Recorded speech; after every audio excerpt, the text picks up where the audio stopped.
Hi everyone. I think that's my cue, the jazz just disappearing there, and a change to the cover slide, which is the slide for the second of the project webinars. As you'll see, recovery and renewal, creative approaches to the COVID crisis. I'll introduce myself, Abby Gilmore. I'm a senior lecturer in arts management and cultural policy at the University of Manchester, and also a co-I on the project that we'll be talking about and you'll be hearing about today. And I'm really delighted that we also have a lovely blend of not just academic researchers, but creative practitioners to join us. And then, of course, our wonderful participants and audiences, yourselves, who are that beautiful blend of policy and practice and research. So you're very welcome. If you haven't already, please feel free to introduce yourself via the chat and say hello. We've also wanted to tell you we've got Trish with us, who's going to be a live transcriber for the session. So if you need to use the CC button to turn on captions in Zoom, you can, or if you prefer, you can use the stream text link, which we'll put in the chat. I think hopefully it's just going up there now. And to help with live captioning, we ask that we all try to avoid speaking at the same time or over another person.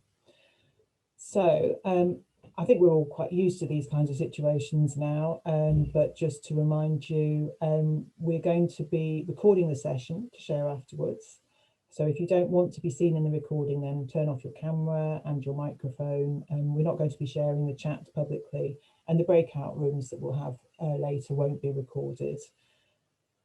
After the session, we're going to be sending out the names and contact details of you all of you who selected yes. So all of you who consented to that process for sharing of contact details when you originally booked on. So without further ado, I want to introduce our fabulous panel of speakers for this afternoon, and you'll hear from them all shortly. We're going to hear from bunches of 3 people, and there'll be plenty of time for you to contribute to discussion via the chat and in breakout groups, and then at a Q&A and audience discussion session at the end. So don't hold back. But first of all, here are our panel. We have the contributors for today. We have Professor Ben Wolsey, who many of you will know, the Director of the Centre for Cultural Value, who's the PI of the COVID-19 research project. You've heard who I am, so I'm going to move on to one of our first guest speakers, which is Liz Chege, who's a film programmer, a critic, a curator, and was relatively recently appointed as the Festival Director of Africa in Motion, and I think we're going to hear more about that later. We also have Julia Negus, who's an award-winning artist producer with Theatre Absolute, and again, I think we'll hear more about Julia's thoughts and work. And then we also have from the project Dr. John Wright, who's the postdoc research associate at the Centre for Cultural Value, Dr. Karen Gray, who's another postdoc research associate with the Centre for Cultural Value, Ania Ostrowska, who's also similarly a PDRA, and finally, but not at all least, Danielle Child, who's a PDRA also on the project. So first of all, I'm going to get Ben to give you a bit of an introduction and maybe a bit of an update about the project. So I'll hand over to you, Ben, now to work away. Thanks, Abby, and hello everyone, welcome. Thanks so much for coming along on this, certainly in Leeds, rainy afternoon. You're a bit quiet, Ben. Could you, I don't know if there's something wrong with the sound.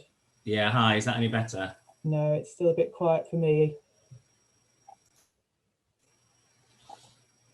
Okay, any better now? I'll give it a go and see if you can you hear me, Abby, okay? Project, yeah. Okay, I'll project a bit louder. Well, welcome everyone. Thanks so much for coming. It's really great to see such a diverse mix of people here from different walks of life. I thought it might be useful just to give you an overview of the project really before we start drilling down into the different strands and hearing some really great case examples from our case study interviews that we've been doing over the past 8 months, I think it is now. So first of all, just like to thank our funders, the UKRI and the Arts and Humanities Research Council, for making all of this research possible in the first place. And really just to share the fact that we don't see these webinars as purely disseminating our findings. They are a really important part of the research itself. We need to listen to how our research is landing, and we do incorporate all of the feedback from these events back into our research questions. So it is really, really valuable, and thank you again for being so generous with your time. Please do feedback as honestly as possible. So just to give you an idea, a kind of overview of this whole research project. So it's a national project. We were really keen that we would work with partners all over the UK to really try and develop a kind of national picture or snapshot of the negative. And today we're really focusing on some of the positive and creative outcomes of COVID-19 on the cultural industries. So we're a pretty small team at the Centre for Cultural Value, and we couldn't do this on our own. So we've convened, as you'll see later this afternoon, a wonderful team of about 15 researchers from all over the UK, lots of different universities, cultural sector partners. So our core partners on this are the Audience Agency, who are leading some of the survey work that we've been doing, and the Creative Industries Policy and Evidence Centre. We're also working with Trevor McFarlane, who's helping us with policy engagement on this. And our approach, we felt very much, in order to present any kind of rigorous insight into the complexities of what's been happening over the past, whatever it is now, feels like 2-3 years, but it's probably about 18 months, isn't it? But we felt that we had to have a really, a completely mixed methods approach. And I guess one of the challenges of this project is trying to coordinate, the different strands of activity and somehow harness those different methods to make them into some kind of coherent sense. So today is another attempt for us to try and do that. Incorporated into those different methods and strands of activity, we've got meta-analyses of existing surveys, certainly the early surveys that came out at the beginning of the pandemic, kind of March, April, May 2020. Dave O'Brien is leading a team looking at Office of National Statistics and labour force survey data. So there's a lot of quantitative analysis. So some of you hopefully will have seen some of the blog posts and arts professional articles, particularly focusing on the impact on the creative workforce and on freelancers. So some pretty sobering figures coming out of that work. Today, obviously, we're focusing very much on case studies. So to date, we've conducted over 150 interviews with cultural sector workers, based on a series of representative sectors of the cultural industry. So, for example, we're looking at theatre organisations in England. Again, you'll get an example of that this afternoon. Likewise, festivals in Scotland, work that John Wright's leading. We're working with emerging cultural leaders in Northern Ireland, screen and media industries in Wales, and museums and galleries in the northeast and northwest of England. So a really good mix, hopefully, that gives a pretty good comprehensive overview of what's happening and what's different, in different sectors. Clearly, what's happening in, say, film and media is very different from what's happening in a participatory theatre organisation.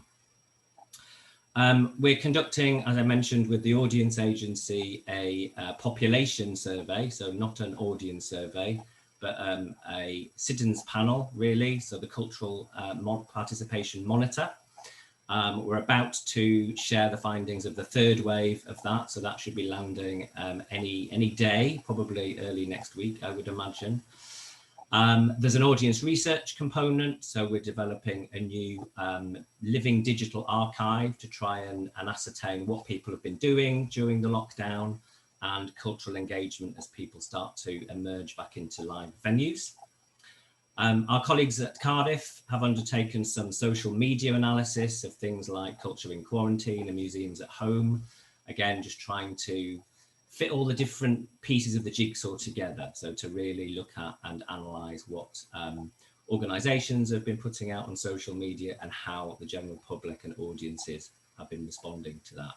And finally, Abby herself is leading a significant piece of work, an ecosystem analysis of Greater Manchester, which is really trying to understand what the pandemic has done and how it's impacted on a city region. And the timeline of the project, so it's a 15-month project that we started on the 1st of September, so we're pretty much 2/3 of the way through now. And we're going to run through until the end of November with a 2-day virtual conference at the end. We might be able to share the almost confirmed dates for that, but they'll be in the middle of November, and we very much look forward to seeing a lot of you at that event in November. So thanks very much. Thanks again for coming along. I'm going to hand back to Abby to introduce our next speaker. Thanks, Ben. So for the first kind of half of this session, in terms of talking at, we've got John, who's going to talk about festivals in Scotland. It's a short period of time to talk in, so I'll hand straight over to you, John, for your first slide. Thank you. Yeah. Good afternoon, everybody. Can you hear me fine? Great. So I just thought I'd give a quick overview of the study of the cultural festivals in Scotland. So next slide, please. So I'm going to talk about an emergent theme, but first of all, I thought I'd just outline what we're doing. So obviously we're looking at festivals in Scotland. We've interviewed with 13 cultural festivals so far, from a range of different art forms, sizes, locations, and we've kind of begun to discuss certain topics, so immediate, medium to long-term impacts, looking at the different activities, audiences and engagement, digital technologies, finance, funding, and different models of business. The interviews began in November, and they will continue until September. So next slide, please.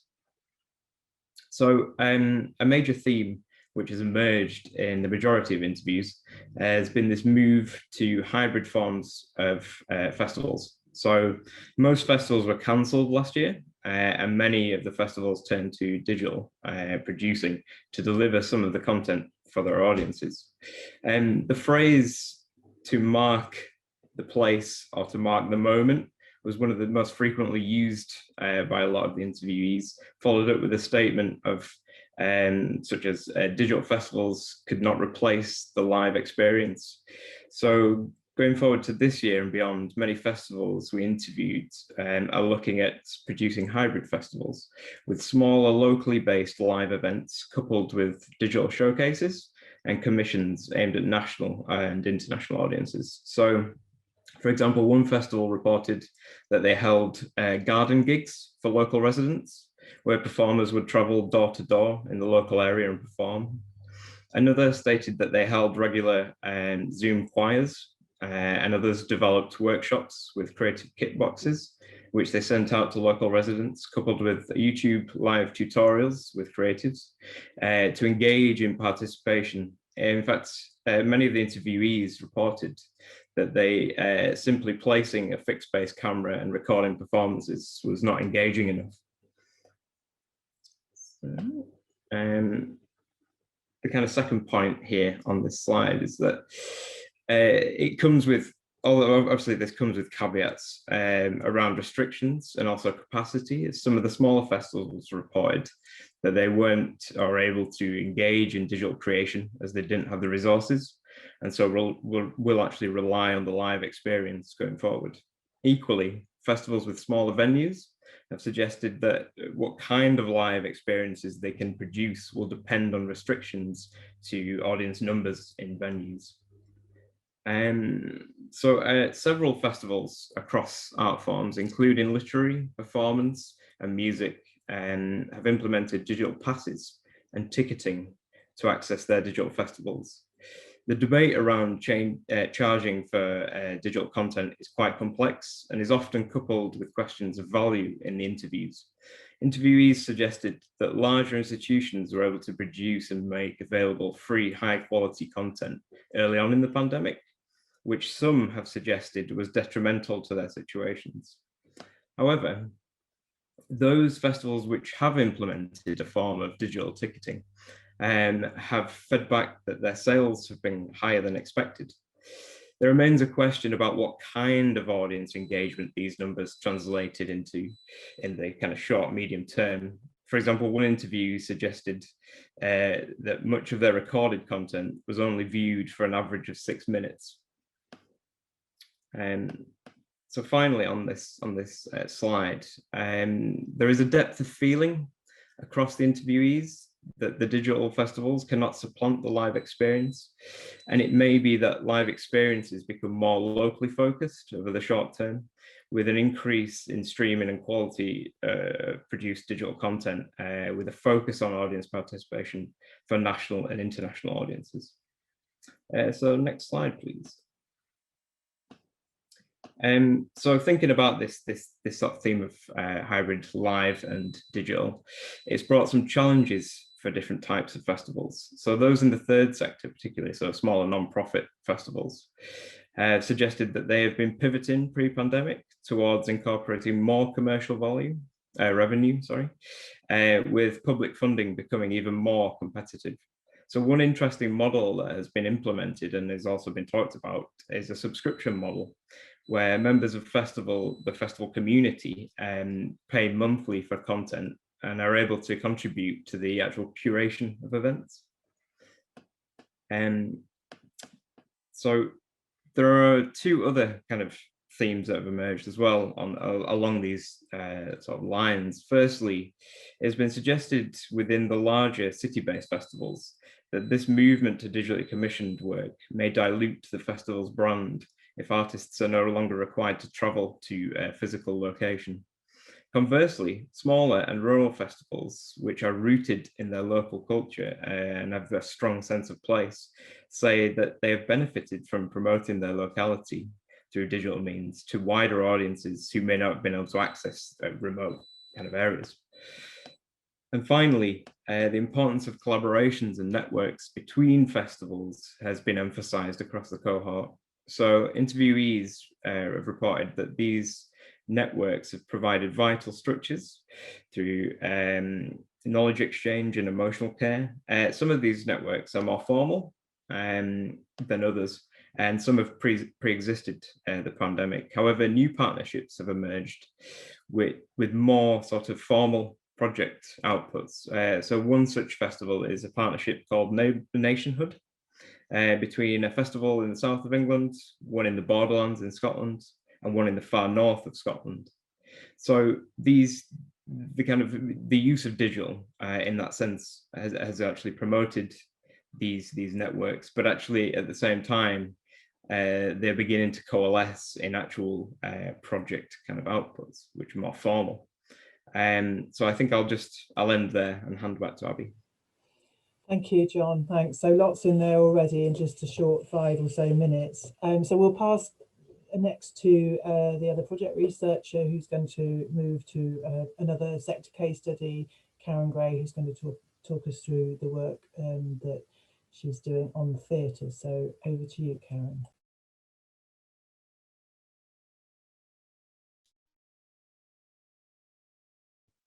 Thank you, Abby. Hopefully everyone can hear me too.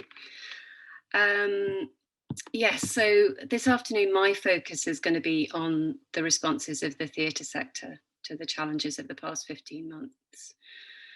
For our case study on theatre in England, we've conducted a broadly representative spread of interviews in terms of location, scale, business model, and the kind or nature of work the interviewees have been involved in.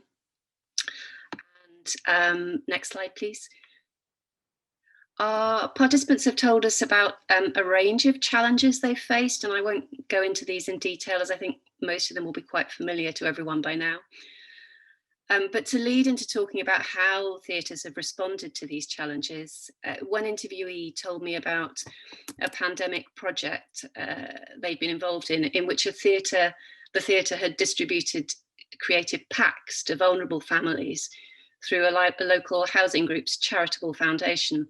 And they said, and this is the quote on the slide, we did question whether it was right for us as a theatre to be leading on this project. And we went, well, theatre's about storytelling. And at the moment, no one wants to be told a story about the pandemic. So people need to be encouraged to think creatively and positively about writing new stories. And others have also talked in similar ways about the role that might be played by theatre in communicating and creating narratives during the pandemic. Next slide, please. So with that thought about narratives and stories in the background, I'd like to suggest 3 ways in which we might sort of characterise responses to these challenges. There are signs that some changes may have been accelerated. When talking about festivals, John's already highlighted the move to digital or hybrid activity. For theatre, interviewees have described changes across all business areas, as well as in the ways in which they're delivering work for and with audiences. That said, I think, as John also suggested, there's clearly a deep pull to and a kind of desire for a return to live shared performance.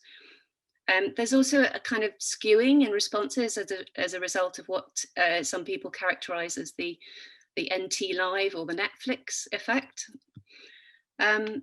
Outside of the move to digital, there has been talk about using the time to reflect strategically or to refresh. And some interviewees have talked about trialing alternative approaches and business models in this time when, you know, kind of previously income generating work has been impossible or shown to be vulnerable.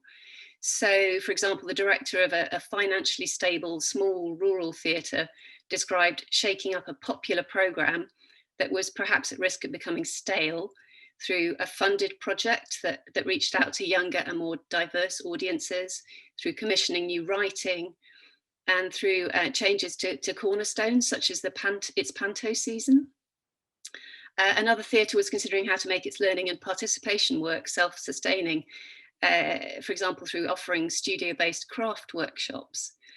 And in organisations, we've seen an increased awareness around working practices that might result from or lead to disadvantage.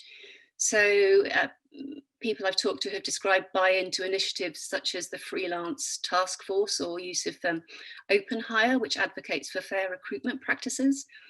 Some have highlighted changes to the makeup of boards of trustees, and there's good evidence for the growth of networks, including those that are peer-led. This is clearly a nuanced story, though. Any narrative that's created by an organisation might not necessarily reflect the experiences of freelancers who, as Ben hinted earlier, continue to be very badly affected. And employed theatre workers also have described sort of growing mental and physical exhaustion as the pandemic has gone on. Participants have also talked about feeling a keen sense of responsibility to their local communities, and in many instances, this has been upheld through kind of maintaining or strengthening partnerships, including with local authorities and voluntary or third sector groups. The sort of local expertise and network connections of these partners have either become more visible or perhaps appeared more of value during this time. So examples include a postal project for isolated older people involving a Meals on Wheels provider, and a telephone storytelling project that was delivered with a local social welfare association that engaged members of the community who otherwise were not accessing what the theatre was providing using digital means. I guess it's important to question whether there's a sort of growing polarization between theatres engaging with this kind of work and those who have a more commercial or conventionally artistic focus. And we are also picking up increasing concerns around touring and the infrastructure that supports it. Next slide, please.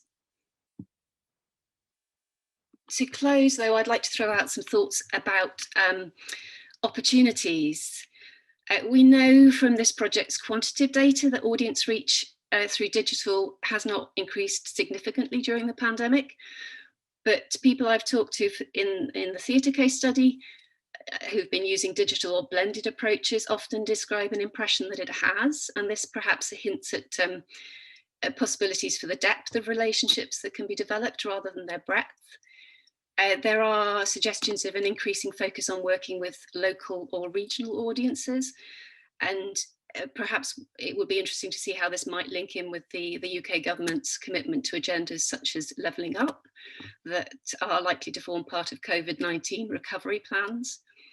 I think there are real opportunities to mend some of the cracks in the industry that have become so much more visible. And finally, just this kind of terrible natural experiment in seeing what happens when you take away normal access to culture. We could see it as having created a moment, and one interviewee described this as taking the cultural temperature of the nation, trying to understand what audiences have missed in theatres and what they actually might want to come back to. How we do that, though, is a question I think I will end on. Thank you very much, Karen. Okay, so we're going to move to our next panelist straight away, and then we'll have some time for discussion across themes that that have come from each of your interventions. So, Liz, it's over to you, please. Thank you so much. I hope everyone can hear me okay. So first of all, a big thank you to Alex and the whole team for inviting me, and to the other guests. It's a privilege to share this platform with you all. Africa in Motion is an annual African film festival that takes place in Scotland every year. It's the largest African film festival in the UK, and it's now in its 15th year. It mainly takes place between Glasgow and Edinburgh, but we also host year-round screenings and further afield beyond the Central Belt. Last year, the festival took place online for a month, usually takes place over 10 days. Next slide, please. So some of the challenges, yes, pivoting online. We knew that the most realistic option was to go online, but we weren't sure if we would be able to afford it, and we didn't know how the geo-blocking of films would work. Many distributors of African film are based in Europe, and we started to also notice something going on with tax in the invoicing. I have no idea what direction that's going to go in, but it's just something to note. We also noticed some producers were not comfortable with having their films online, and they withdrew them in the process of us confirming them, and other obstacles similar to that. On a personal level, it was a new job for me. It was a new city. And also I just recovered from serious COVID symptoms. I also experienced grief. I lost 3 people in 6 weeks of preparing the festival, and other team members as well were quite exhausted from all the loss that they were experiencing. And then finally, in the wake of the murder of George Floyd and the Black Lives Matter movement, it was vital for me that we didn't cancel the festival. I felt that we should present a platform for people to convene and to grieve together, and to counter the negative stereotypes about Black people that have been so pervasive in the news with regards to the ongoing refugee crisis. Next slide, please. Okay, so some of the key differences between what we did last year and previous editions. Next slide, please. One of the key differences is that the festival usually takes place across 2 cities, and for the first time we were able to present a festival pass. Previously, because we'd used so many venues, people would have to buy individual tickets. So that was one of the pluses of moving online this year. Next slide, please. I have to do a special shout out to our website designer, James, who did an incredible job building the website platform for us, and also the geo-blocking feature and a new ticketing system. So the passes gave you access to all the films, 76 films in total. We also had a sliding scale for individual tickets to watch the films and events. Next slide, please. Another key difference was the ability to collate recorded filmmaker Q&As and masterclasses. We did see a significant rise in sales after 7 years of a plateau, and we were able to nearly double our audiences last year. We also noticed that audiences preferred watching the Q&As after, so this year we're going to pre-record a lot more to reduce risk of live events. Next slide, please. And wherever appropriate, we try to have a festival party atmosphere. Another element we carried over from in-person screenings was we hosted our Dine and View event online. We did this with an Algerian film called 143 Sahara Street. And we partnered with Kuche, which is a social enterprise that works with asylum-seeking women.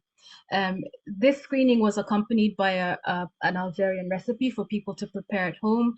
And then we'd ask people to send us photos while the screening was going on digital media about what they prepared. Next slide, please. Another shout out to our graphic designer, Derek, who put together a hyperlinked PDF program for us in record time. All the screenings, this is something else that's different that we did last year. All the screenings were closed captioned, and we also provided BSL interpretation where available, where possible. Next slide, please. For our young audiences, we held comic book workshops online and storytelling sessions. A special one was this one by Glasgow-based artist Etienne Kubuabo. He's a filmmaker and DJ born in the Democratic Republic of Congo, who's lived here most of his life. He created the first ever Black Scottish superhero for his graphic novel, Beats of War. Next slide, please. Before I close, something I'm really particularly proud of is an initiative I founded for Black critics and writers. It sits alongside our usual festival blog posts, and the pandemic actually presented an opportunity for me to do this fairly quickly. I don't think I'd have done it this quickly with, in other circumstances. Next slide, please. It's a platform for up-and-coming African and Black diaspora film critics and journalists from around the world to deepen their knowledge of African cinema. Each critic was asked to write 3 pieces during the festival. They were all paid, and one piece was a reflective essay on anything they wanted to write. The next piece was a Q&A with a cast or crew member from any of the films. And the last piece was a piece that I would have assigned them. So it was usually like an experimental film that I knew the audience might want to read more about. And then to close, next slide, please. Thank you, Alex. Oh, you can skip this one. Some key learnings and things that I want to take forward in the future years. The first is, yes, it's still costly. Anyone that tells you otherwise, I wouldn't believe, because it's still quite expensive to run an online platform. The fees are pretty much similar that we paid before. And we also experience that some distributors want to limit audiences. So they'd say, well, in a cinema, you only have 100 seats. Why should we allow you to screen to more people than 100? Which kind of makes sense, but it kind of goes against our values as a festival. And the other thing was platform security. So the digital rights management. I'm having to find a new platform this year for screening our films that is more secure, because Vimeo isn't as secure as several others. The other thing was to plan for accessibility. Digital exclusion is still a serious problem, and not everyone can afford Wi-Fi data packages. So again, I'm thinking hard on this. The other thing is to plan for the end a little bit better. So permission for what we want to archive online, and not everything needs to be live. And we did have some complaints that Africans themselves could not access these films online. So again, the geo-blocking thing is something we're investigating. And there are huge opportunities for hybrid festivals in the future. We made new nationwide partners. We increased ease of access for people. We had people tuning in from John O'Groats all the way down to Portsmouth, which has never happened before. Financial stability is a big concern for me. I'm looking for ways to keep the organization afloat beyond public funding. And the long-term plans are to keep the online offering, because our audience survey overwhelmingly said that it was of huge value. And then a big question is, how are we going to move away from corporations like Facebook? I have no idea. But I'm sure there's smarter minds than me thinking about this. And then, yes, ticketing options are hugely vital to be able, we have a sliding scale system, so people need to be able to afford to attend just one film or a strand or the whole festival. And then the final point is compassion. I've noticed that, at least in the work context, people are going back to the bad behaviors before COVID. And I'm wondering, well, what have we actually learned? I think maybe how cultural workers and organizations might be able to stimulate change in their own workplaces is to think a bit harder on compassion. Thank you.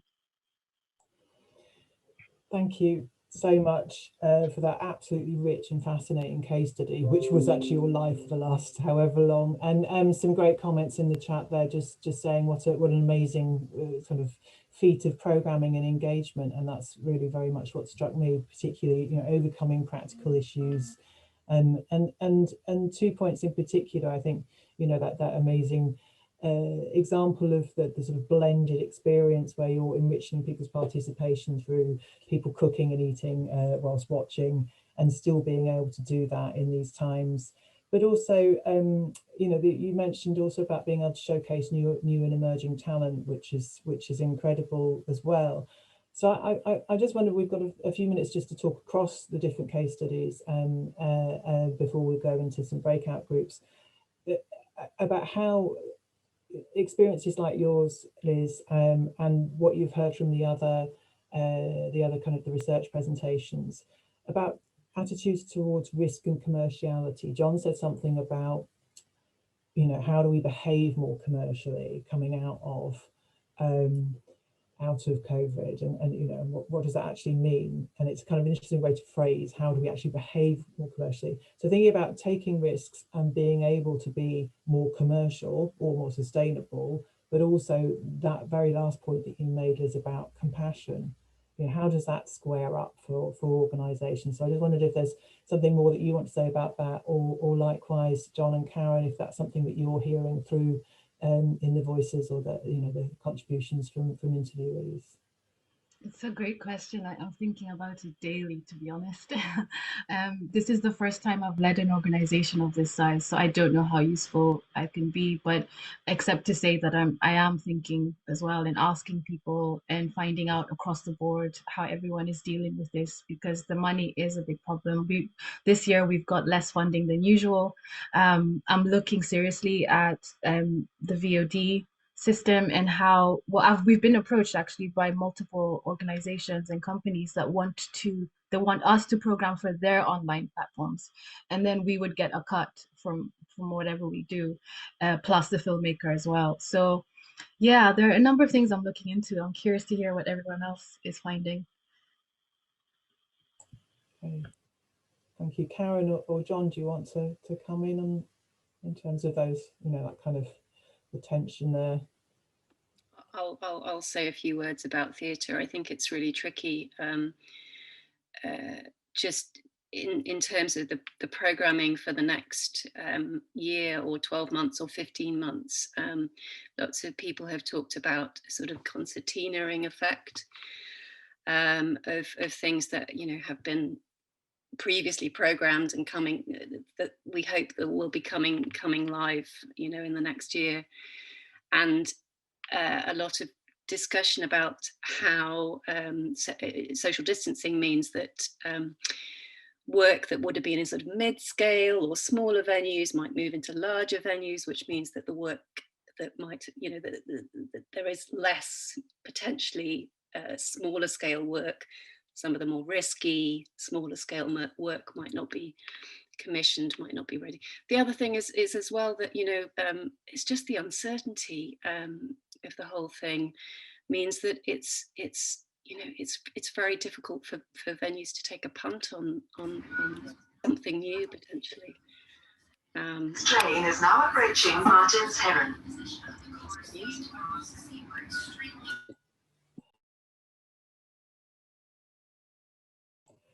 Carry on, Karen. I think, or had you finished there? I had almost finished, except for the one other point, which was that my example that I spoke about, which is that for some organisations, it has been a moment to stop and think, right, well, I could do something new, and I will have a go at it, and that has come out in a couple of interviews, more than a couple of interviews, and that's really encouraging, I think. Thank you. John, do you want to add anything?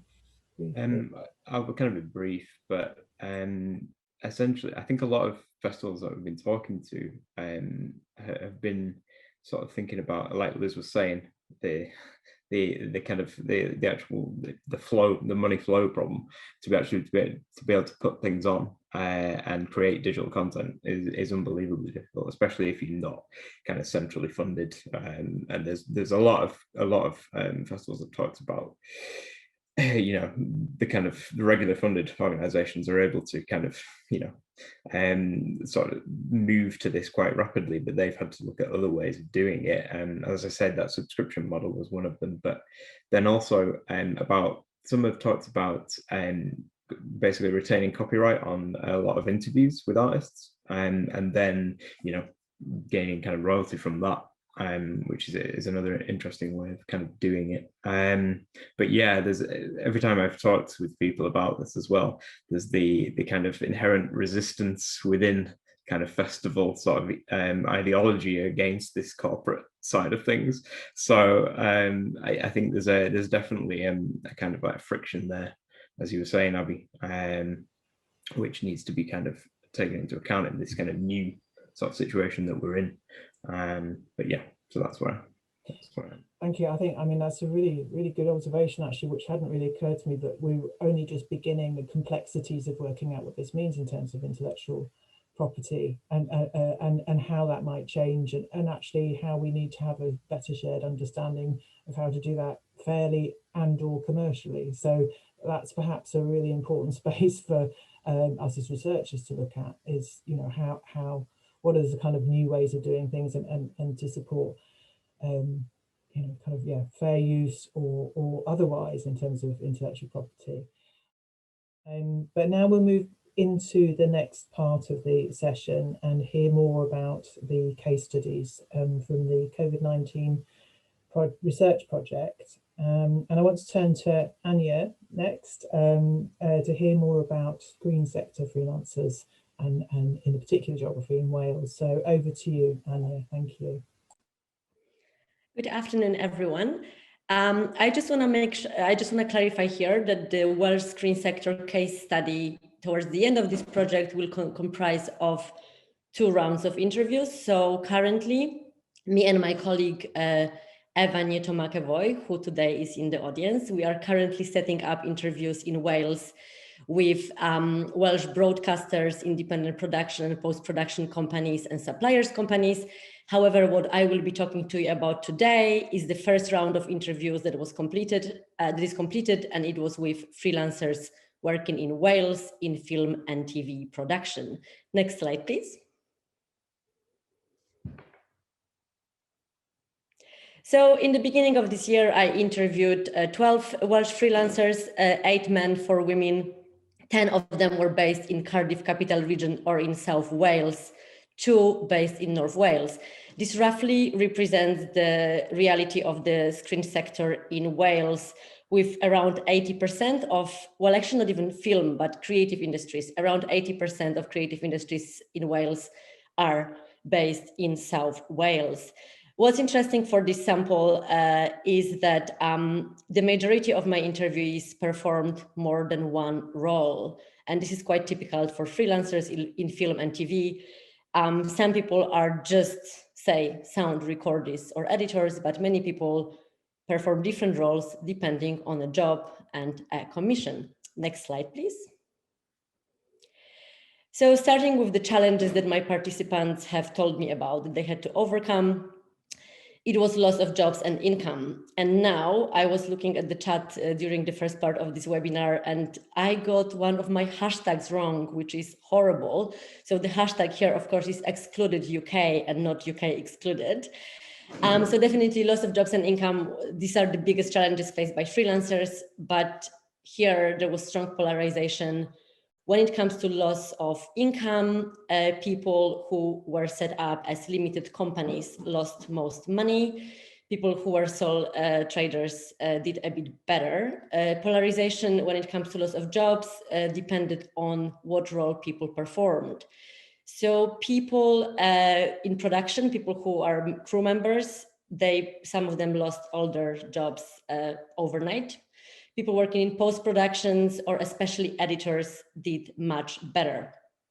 One of the really sad stories, sad like kind of things I've learned in my interviews was about some pretty unsafe COVID working practices for freelancers who did go to work, for example, in the summer last year when lots of productions resumed.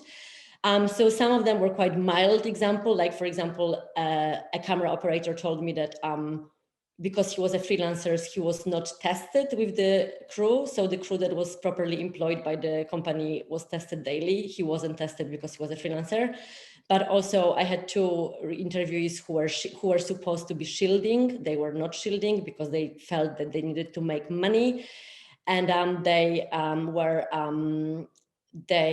actually were dragged into some very unsafe shooting situations. Actually, it was a sound recording situation. So one of my interviews told me about COVID, if you are my age, it might kill you. He was quite distressed about it. Another hardship that freelancers had to endure during this time was loss of local networks and co-working spaces that impacted on their mental health and increased the feeling of isolation. Some of my interviewees talked about siloed mentality and said how they really felt isolated and how they couldn't really connect with other people and couldn't really look at the bigger picture. Next slide, please. When it comes to new and emerging business models for freelancers, again, the type of job, type of role performed by my interviewees influenced how they looked at working remotely and this move to working remotely. For people like editors, definitely a new business model was taking on lots of international, very prestigious jobs and working remotely. So basically here is this idea that because working not from the office became so established, they were able to apply for jobs in the States, for example, and get really, really good offers. On the other hand, people working on locations, they were talking that it was good, it's good for the environment, that there's less unnecessary travel, but also they were involved with lots of local projects. So before they would be maybe traveling, now they were like looking around in their closest neighborhood. So yeah, this polarization here is as well, depending on what type of jobs people were doing. They were either really praising working remotely or working hyper locally. Next slide, please. When it comes to creative and inspiring responses to the pandemic among Welsh freelancers, of course, some of them were delivering their projects differently.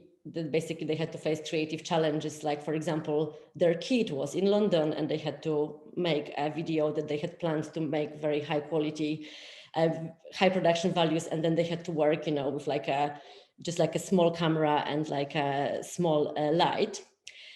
People were praising a lot the opportunities given by online networking events. So people, again, it's this idea of connecting with people across the country and abroad. And again, they said, normally they would have to travel, sometimes very far. Normally it would be very difficult to bring an international speaker even to London. Whereas because working online became so normalized, they could make new contacts with people they always wanted to connect with. Several of my respondents had like a proper pause for taking a step back and really rethinking their careers. So one of my respondents said, I feel like we as creatives have had like a good pause where we've had the chance to think, to really be creative in other ways. So people who could afford it, because, okay, some people were too stressed out with the loss of income to have this headspace, but people who were lucky enough to have some money, they really reconsider their careers. Next slide, please. When it comes to the long-term changes or long-term kind of ideas freelancers have for policymakers, all my interviews agree that film and TV industry, not just in Wales, but across the country, does not understand freelancers. Lots of people talked about how the role of trade unions has changed, and the favorite metaphor is a dental metaphor. People are talking about back to losing its teeth. So basically, people are saying how these things should be rethought because more and more workforce is freelance in film and TV industry in the UK.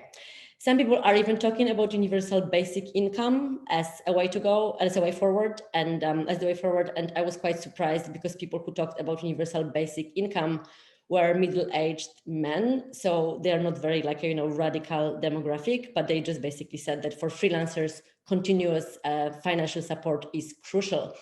I also want to say that it's like a Welsh case study. There's a very strong pride of place in Wales, and everybody was super enthusiastic about the future of the Welsh screen industry, even if they were talking about hardships, personal hardships they endured.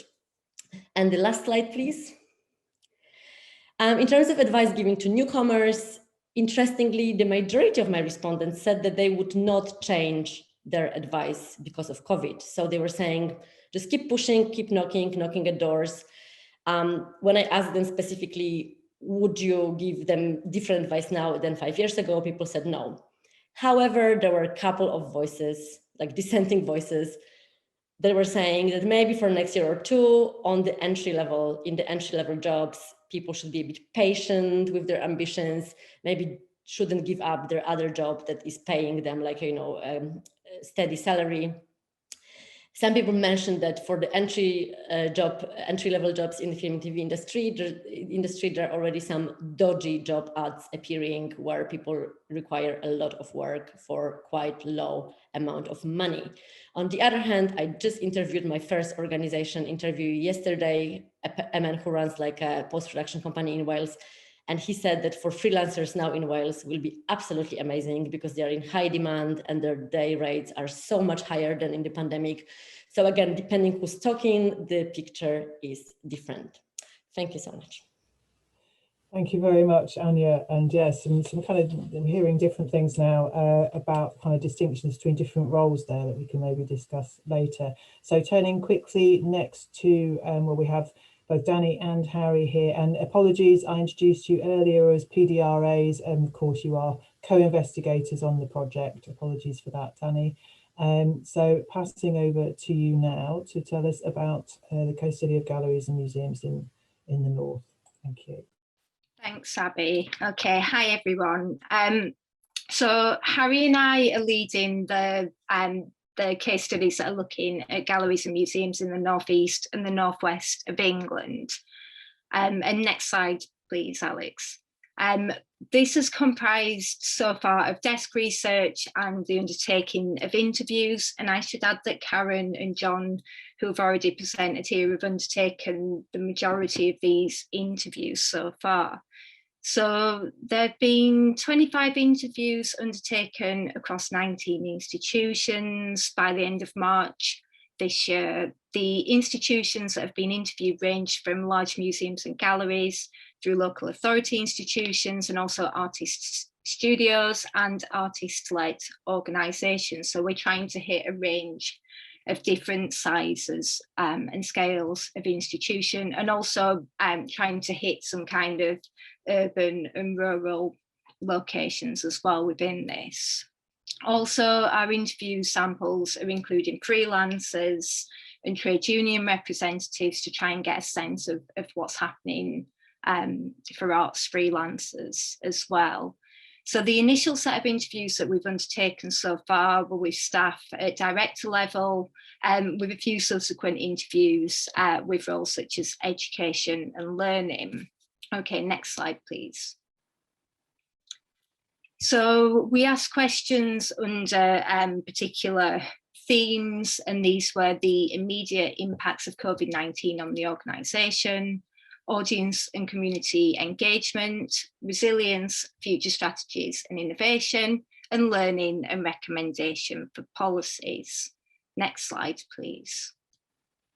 So the emergent themes from the interviews include, unsurprisingly, digital. So this is in relation to the provision, the programming, but also digital in terms of working practices as well, people turning to Zoom, Teams, and other online interfaces as a way of working within the institutions to keep the institutions continuing.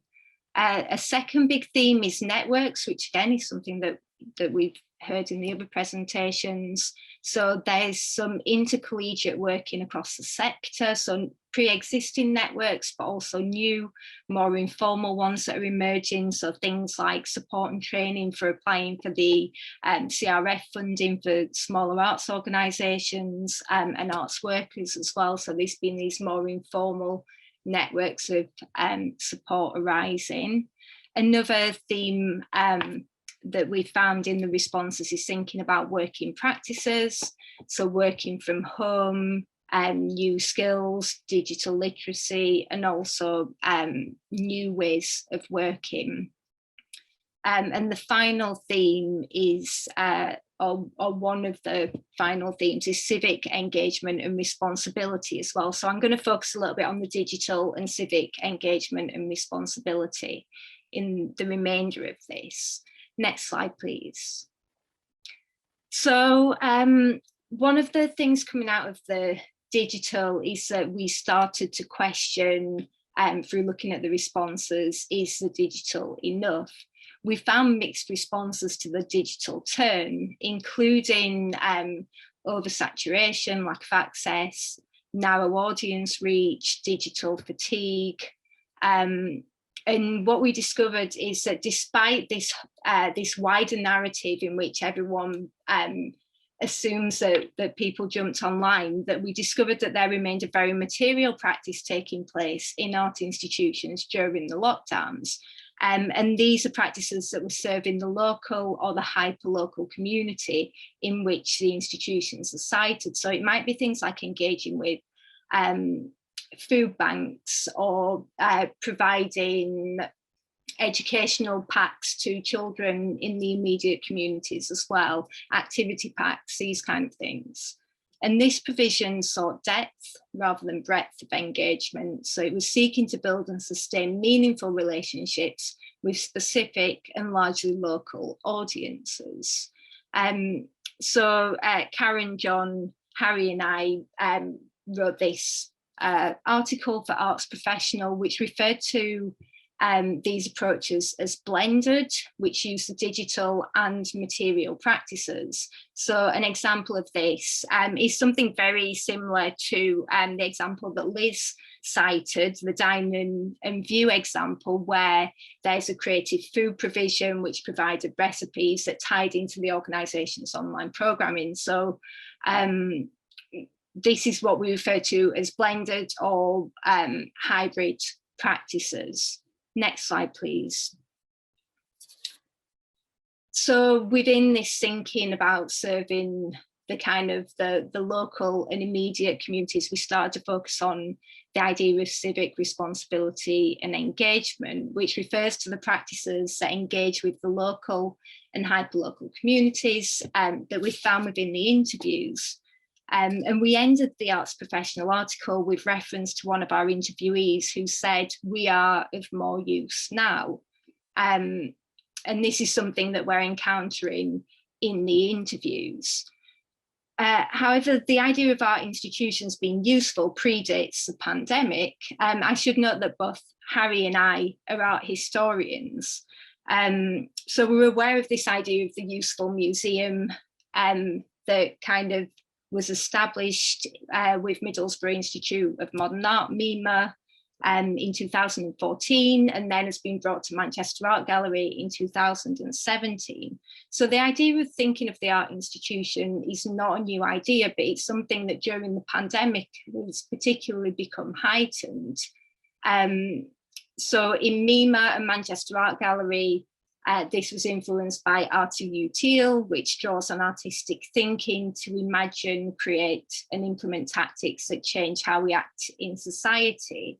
And for those of you unfamiliar with the idea of the useful museum or institution, the guiding ethos of a museum that adopts this approach is to be useful and to have social impact, engage with ideas that are directing civic life. So one of the things that I guess is up for discussion is to think about, is this a sea change in our institutions? Will this relationship with with the local and the hyperlocal continue, or is it a response to the times of crisis? And this is something that both Harry and I are wanting to further investigate with this. And it's also the impetus for the breakout room question as well, about, do you think cultural organisations should play a more useful role in people's lives? Okay, thank you.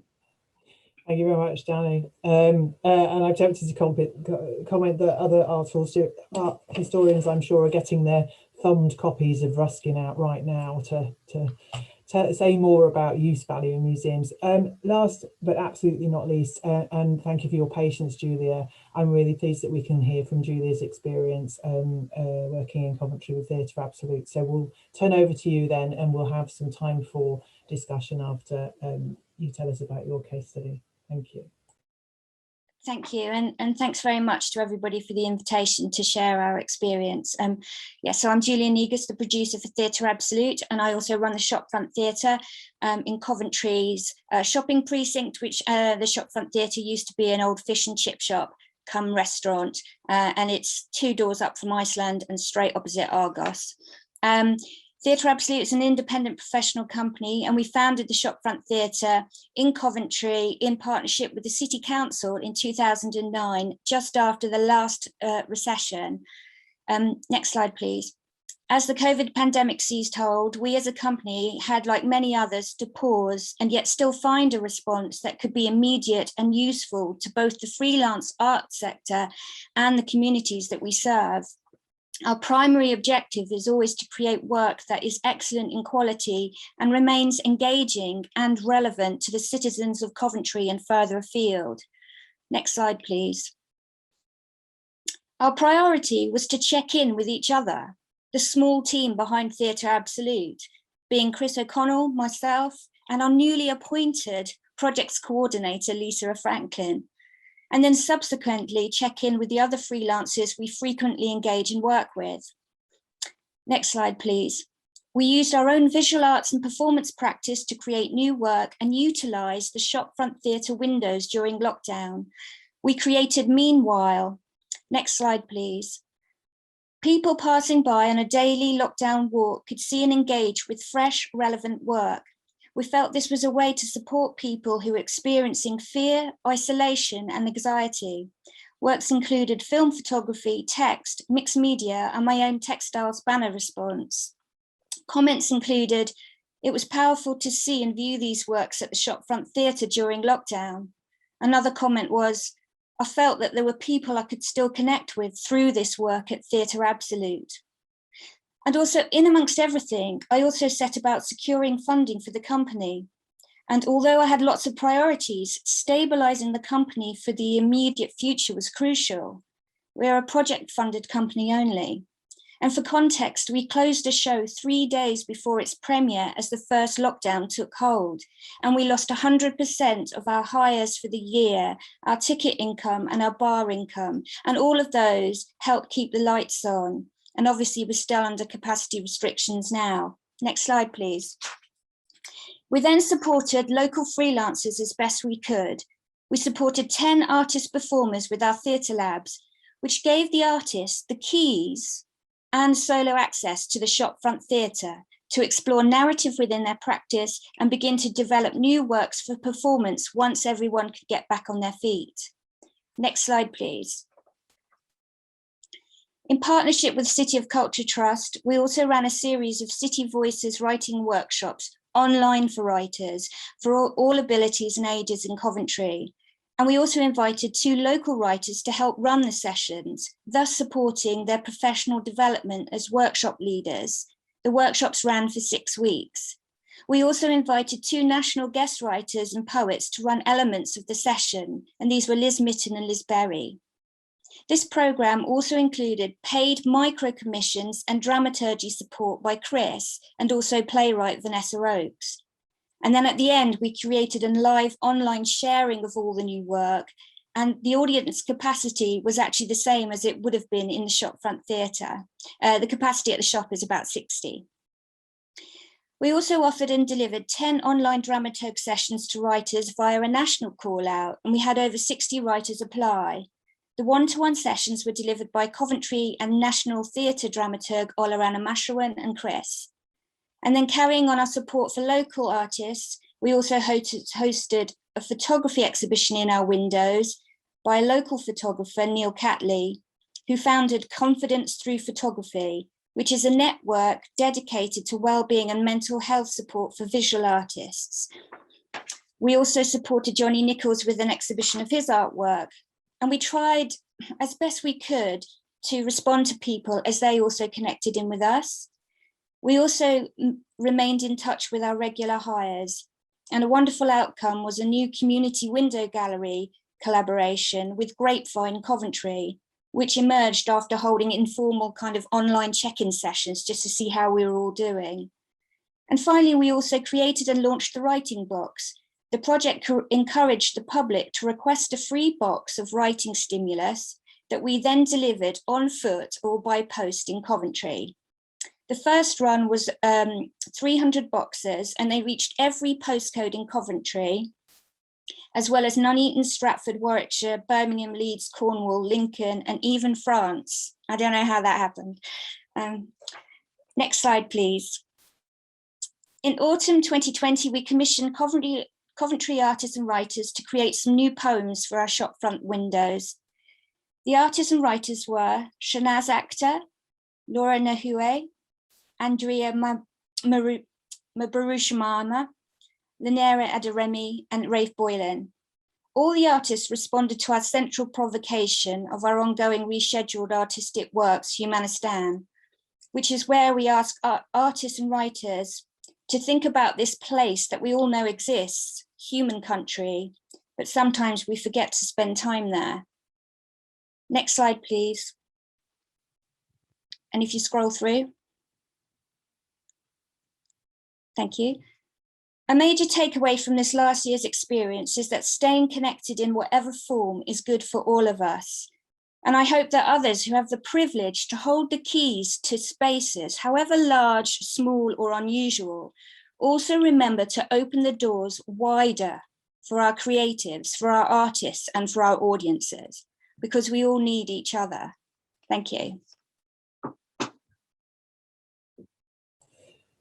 Thank you so much, Julia, and so interesting to hear how kind of the story of Virtual Absolute was kind of connected to many themes from the, I'm sure, breakout discussions, but also from what we've heard.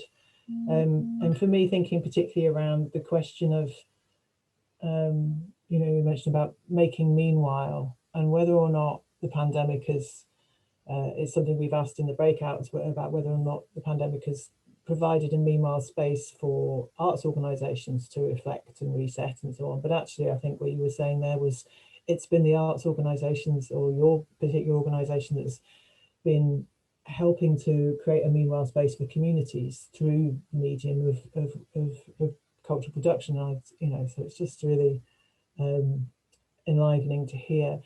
We have some time now for discussion, and I'd really like to hear from people that maybe either haven't been able to speak, or if there are any particular questions from the audience. It's Friday afternoon. And if people have got questions that they want to put in the chat, or if they want to raise their hands, or if they want to come back from thoughts and discussions that they were having in the breakout, that would be fantastic. Whilst we're waiting for people to kind of formulate questions or comments, maybe there's something that that the speakers want to ask each other or comment on in terms of what you've been hearing today. Ania. Yeah, so Julia, I'd like to ask you whether the Coventry being City of Culture this year, did it influence your work at all and your engagement with the city and with communities? No, and I mean that kindly. We've been an organisation for 30 years, and the Shopfront has been around for 10 years. And 3 months into opening the Shopfront Theatre, we applied for MPO status. This is in 2009 with the Arts Council, and we didn't achieve it. So suddenly I had a big space and I had nothing else. And anyway, I had a brilliant mentor who said to me, Julia, you've kind of got no money, but you've kind of got this fantastic resource. You've got this beautiful space, and you've got your imagination and your creativity and your experience.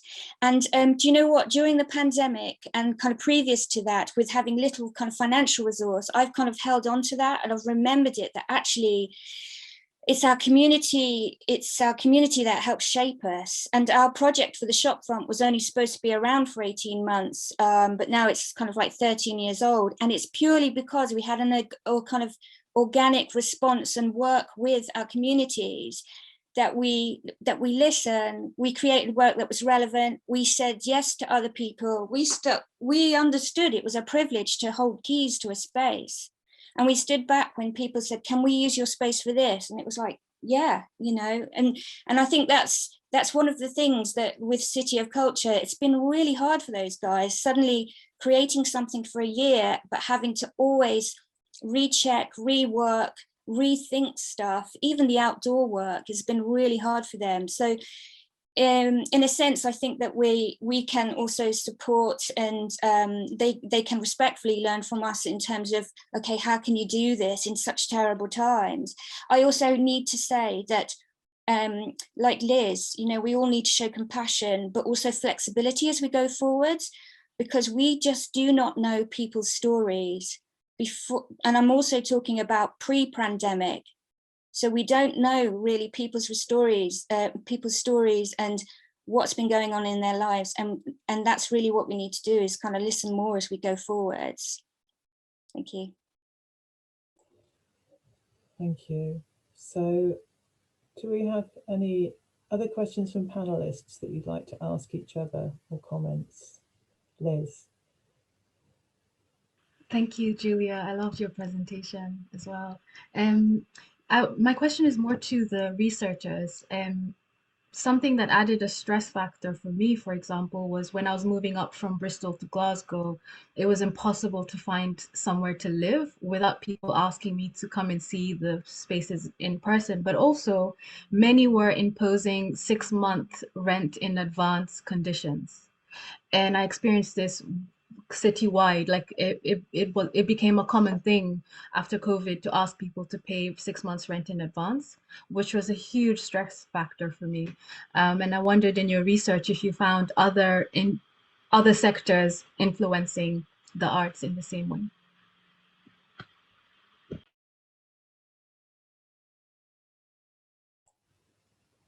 So who wants to pick up that question?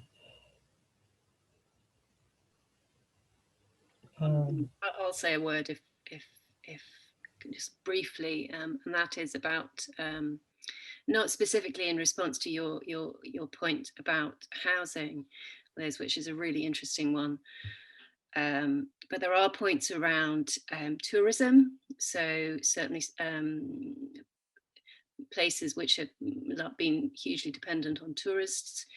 The tourist economy have really suffered, and that was reflected in quite emotional responses from interviewees and arts organisations, you know, trying to deliver work and having lost, you know, a huge amount of their audiences. And there's also something I think about studio space, which I don't know, John might have more input in, but not having access to studio space, and Julia, your comment, your project alluded to that, you know, the fact of not being able to access space in which to work is something huge. So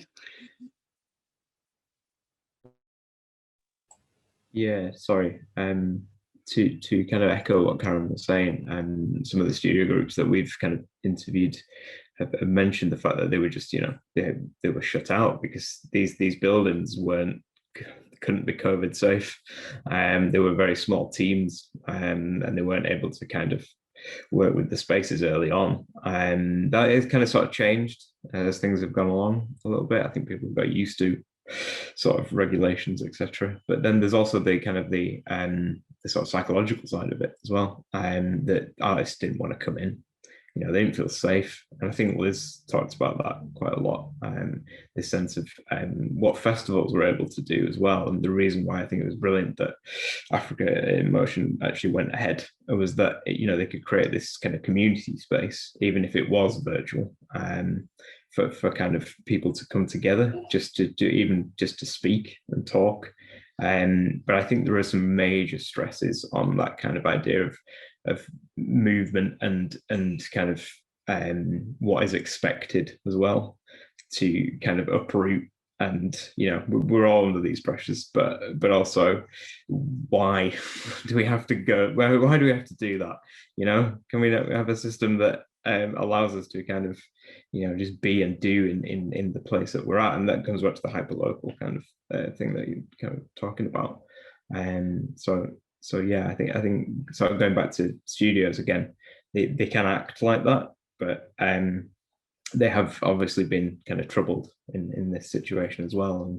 And some studio groups were able to kind of offer rate relief and rent relief as well, which did help financially, I think.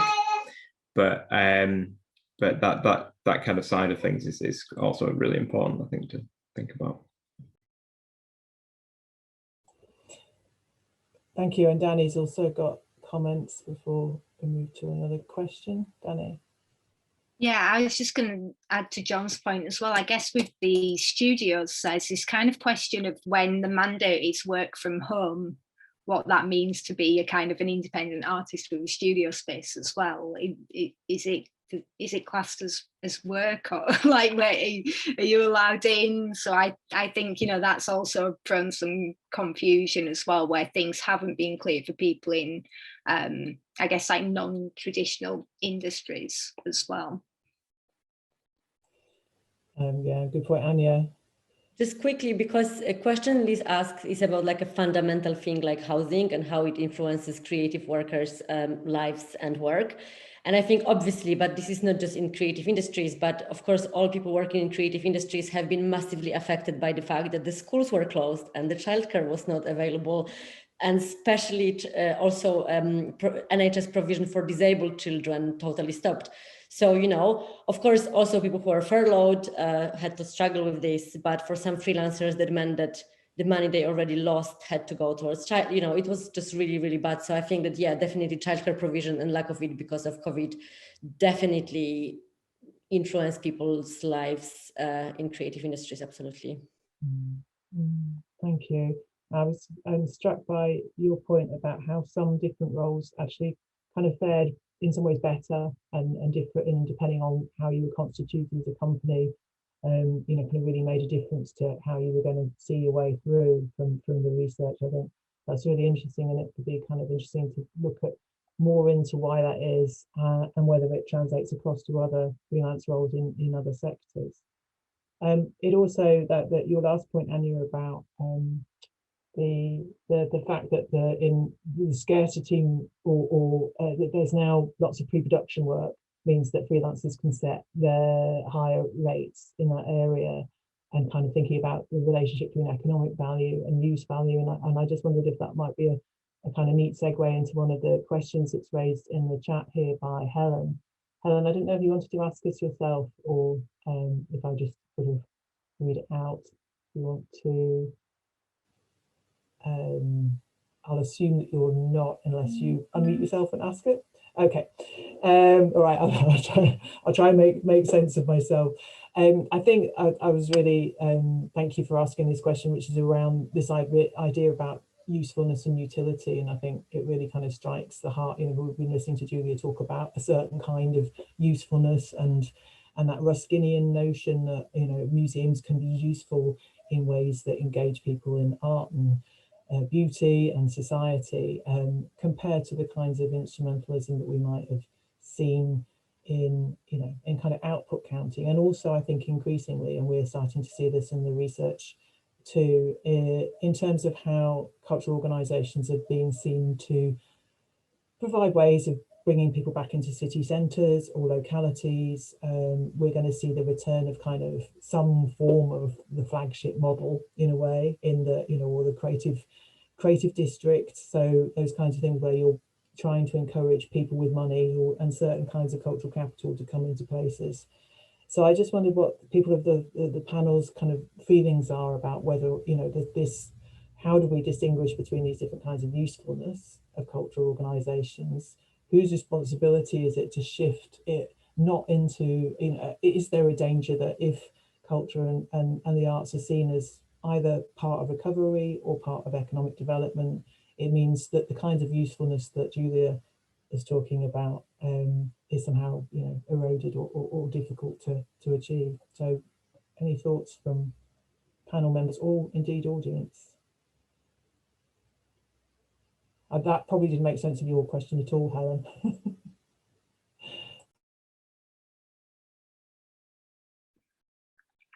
I'll come in, Abby, and just, I mean, also listening to Julia's talk, I was thinking about how different, or if anything has changed in terms of serving that local community, because it seems like the initial kind of model was always about being in the immediate locale and serving the immediate community. And I guess how that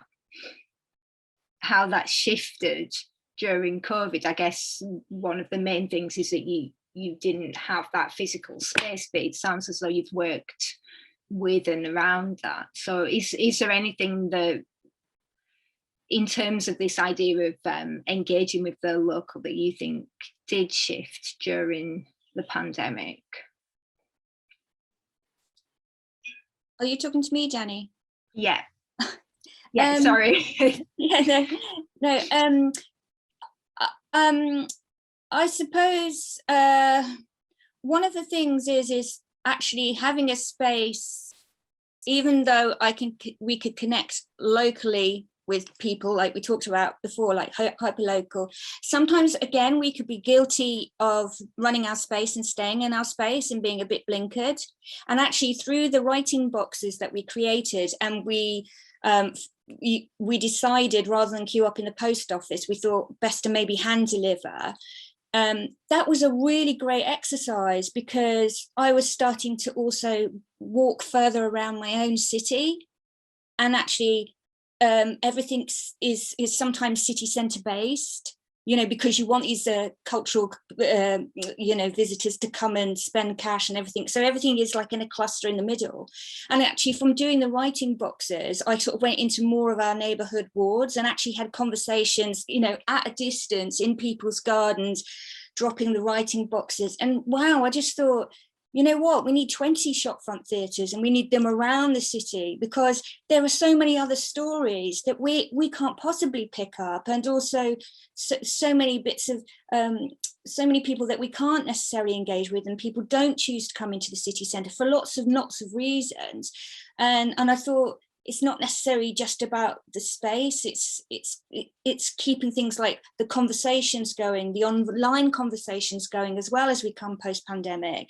It actually really opened my eyes to thinking, you know, that old model that we used to do, which was like small scale touring in a sense, but like for me in my city, that urban kind of like touring around different wards, because I think then you really do have good conversations, create work that has also a relevance to people in their own locale as well. And I know the Royal Court did a lot of work on the living newspapers, you know, where they take issues with neighbours, things that are relevant and pertinent to people in their own kind of area, and create artistic responses to that. And I just thought that just feels like a load of ground that we haven't really tapped yet. And I'd really be excited to kind of like explore that a bit further with our space. Sorry, I don't know if that answers your question. I think, well, from my perspective, I think you did. And also, we have come to the end of the time. So I kind of really like to just end on that point, Julia, if you don't mind, because I think it really brings a lot together in terms of optimism, in terms of thinking what happens next, and answers a lot of points about, you know, use value, utility, that has got care, that has got compassion, and that also, you know, should be valued by funders and cultural policy makers. So thank you so much to everyone for their attention on a Friday afternoon, slightly grey where I am here in Macclesfield, and you know, I'm sure we're all quite tired in many ways. So as you know, this webinar has been recorded. Some of you may have had to leave early, so hopefully you'll be able to catch up on this later. We haven't reported the polls. I think that's okay. I think they were more of a provocation than a data gathering exercise. We would, however, love to hear more from you. about you know, how we can kind of improve the webinars. So please fill in the feedback, but also in terms of the research that you've heard about, please get in touch if there's something that you think we should be looking at. Have a look at the outputs on the website, and tell us, you know, what you want to hear more about. And we very much hope that we can contribute to ongoing debates, and also that you'll come and join in with us for the final conference, when we'll come together and hopefully have more to say. So I'd like to thank all of the speakers and all of the participants, and also for the transcription, sorry, the captioner, and all of you for coming. And have a very good weekend. Stay safe. Thank you. Thanks everyone, and just a massive thank you to Abby for chairing so wonderfully on a Friday afternoon. It was seamless, Abby. Thanks very much, and we'll see you all soon.